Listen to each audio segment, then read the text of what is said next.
بسم الله الرحمن الرحيم. إذا وقعت الواقعة ليس لوقعتها كاذبة خافضة رافعة. إذا رجت الأرض رجا وبست الجبال بسا فكانت هباء منبثا وكنتم أزواجا ثلاثة.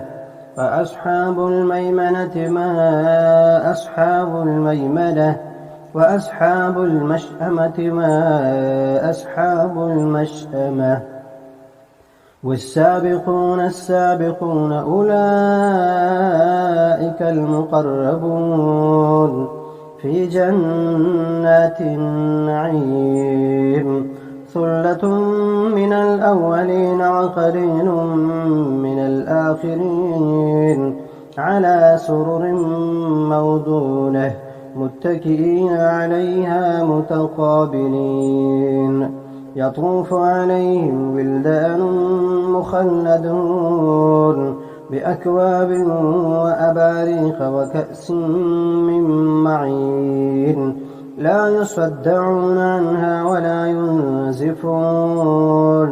وفاكهة مما يتخيرون ولحم طير مما يشتهون.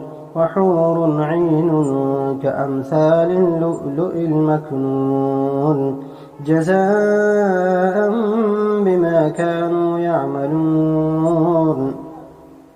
لا يسمعون فيها لغوا ولا تأثيما إلا قيلا سلاما سلاما.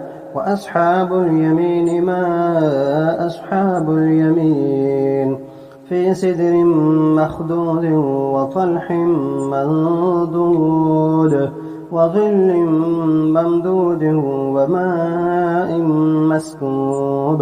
وفاكهة كثيرة لا مقطوعة ولا ممنوعة وفرش مرفوعة. إنا أنشأناهن إن شاء فجعلناهن أبكارا عربا أترابا لأصحاب اليمين. ثلة من الأولين وثلة من الآخرين. وأصحاب الشمال ما أصحاب الشمال في سموم وحميم وظل من يحموم لا بارد ولا كريم. إنهم كانوا قبل ذلك مترفين وكانوا يصرون على الحنث العظيم. وكانوا يقولون أئذا متنا وكنا ترابا وعظاما أئنا لمبعوثون أوآباؤنا الأولون قل إن الأولين والآخرين لمجموعون إلى ميقات يوم معلوم. ثم إنكم أيها الضالون المكذبون لآكلون من شجر من زقوم فمالئون منها البطون فشاربون عليه من الحميم فشاربون شرب الهيم هذا نزلهم يوم الدين. نحن خلقناكم فلولا تصدقون. أفرأيتم ما تمنون أأنتم تخلقونه أم نحن الخالقون.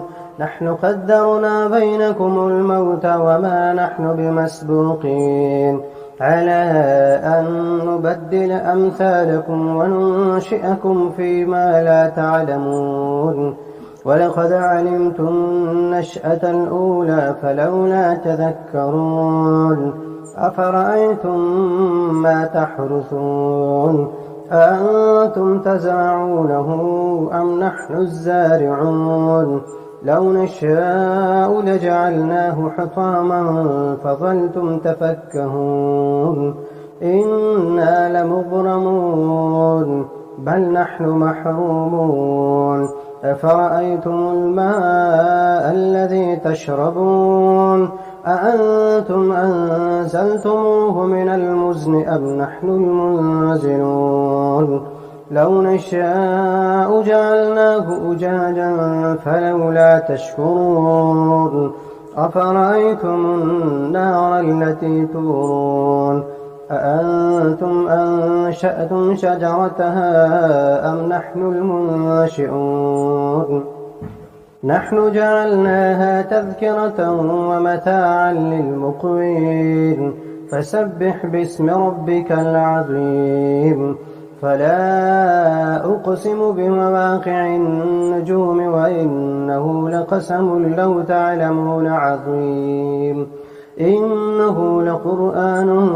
كريم في كتاب مكنون لا يمسه إلا المطهرون تنزيل من رب العالمين أفبهذا الحديث أنتم مدهنون وتجعلون رزقكم أنكم تكذبون فلولا إذا بلغت الحلقوم وأنتم حينئذ تنظرون ونحن أقرب إليه منكم ولكن لا تبصرون فلولا إن كنتم غير مدينين ترجعونها إن كنتم صادقين فأما إن كان من المقربين فروح وريحان وجنة نعيم وأما إن كان من أصحاب اليمين فسلام لك من أصحاب اليمين وأما إن كان من المكذبين الضالين فنزل من حميم وتصلية جحيم إن هذا لهو حق اليقين فسبح باسم ربك العظيم